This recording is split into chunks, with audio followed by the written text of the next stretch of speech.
Welcome back, traders and investors. Is this our like sixth guest today or seven? Okay, but this guy's going to be on. He has been a big follower of the tech stocks. Sean Udall is on the line here. Sean, how you doing? I'm good. I'm great. How are you guys? We're doing good. Got some action in the markets, but we know you've been a Twitter bull here and had a lot of consolidation ahead of the earnings, and then they really surprised the street here. Good earnings, had a real big pop yesterday. Did you use any of that pop yesterday to lighten any positions up? Not really. In fact, I'm going to buy more Twitter. I did have some shorter term options that I took.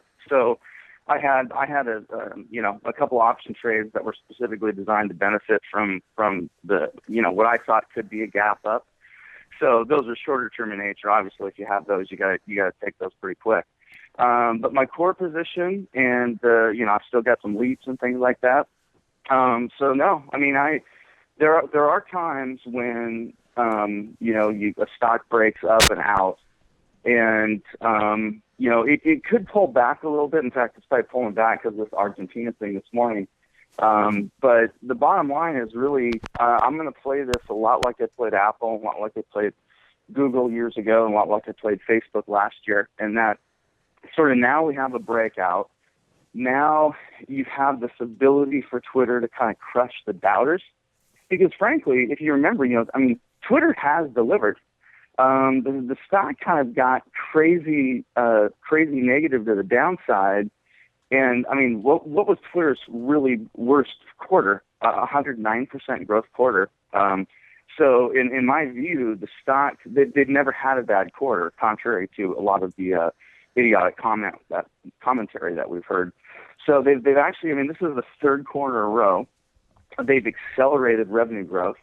That's very, very rare for a company that's doing $1 to $2 billion in revenue. So, this thing I think is going to fulfill my, I've written volumes on this thing. And I think it's going to fulfill most of my predictions and my price targets, which are quite a bit higher. So in the meantime, what I love is taking advantage of a gap higher, which somewhat fills. Hey, let it correct. If it went all the way back to where it was trading before the report, that'd be even better because I just buy more of it. Yeah, because like for me, I played it short term well at the options, but now when I look at this chart, I'm just kind of lost here because you know you have, you know to me I'd have a hard time, let's say, buying it here at 44. And then, let's say if I'm doing this in a longer term trade, this thing could easily go down and fill the gap and get back under 40. Or do you think this report was just so good that, people are not going to that's a gap that's never going to be filled? It could be. There's always what's the expression? All gaps are filled. Yep. And excuse me, and that could be true someday, but if you think about the really big gaps on really good information when there's a sentiment change in the stock, I can guarantee you, I think Facebook has two gaps in their chart that have not been filled yet, and they will never be filled unless Facebook becomes a hated name and they have decelerating growth and they lose half their members, and in which case all the upside gaps will eventually be filled on that chart, right? But so Facebook has gaps that are going to be very hard to fill. I'm trying to think. We could probably think of a host of other companies. Google. Think about a quarter. Was this 5 quarters ago now? Google had a quarter a year ago, or maybe a little more than a year ago, which was just. They finally people just finally kind of gave up hating them, right? And the quarter actually wasn't a great quarter. A much better quarter occurred for Google probably 1 or 2 quarters before that quarter. But it was just sort of a combination of a very good quarter combined with sort of a give up of the hatred, combined with sort of a dynamic sentiment change. And I guarantee we could look at that chart and find a gap that hasn't been filled, right? So it could be. It could be filled. I think it would be rare. But I'm trying to say, here's how if I look at this chart, I'm like, okay, you got Yeah, pretty good support at 43. That's kind of, by the way, that's kind of what I'm wishing for. I'd love one more crack at 43, but that was like basically the prior high. I think that prior high becomes firm resistance. I think it's kind of sitting on sort of a line right now. It's almost a pivot zone or almost a hidden resistance zone, kind of right here. 44.5 to 45.5. But here's the thing. Okay, so I do a ton of technical work, but the core of my being is a ton more fundamental work. Sometimes you kind of got to throw a chart out. I mean, Yep. if you can't get your head around the fact that forget if there was never a thing such as an MAU. Okay, MAU is a monthly active user. Let's just pretend there was never a thing as a monthly active user. So therefore, there was never this idiotic thing that you could be negative on Twitter about, right? And you just had to look at the math, and you just had to see, platform. They have $750 billion people who've tried to use the product. They've got, they do have a lot more users than active users. Dick Costolo has talked a lot that way. They're able to monetize people who are not active members, right? But they still have almost 300 million active members.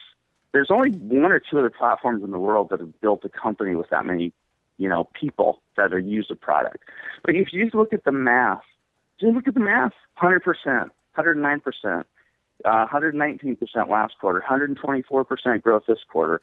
And then here's one of my biggest fears. I have about 4 or 5 theses on Twitter, but one of my biggest ones is this.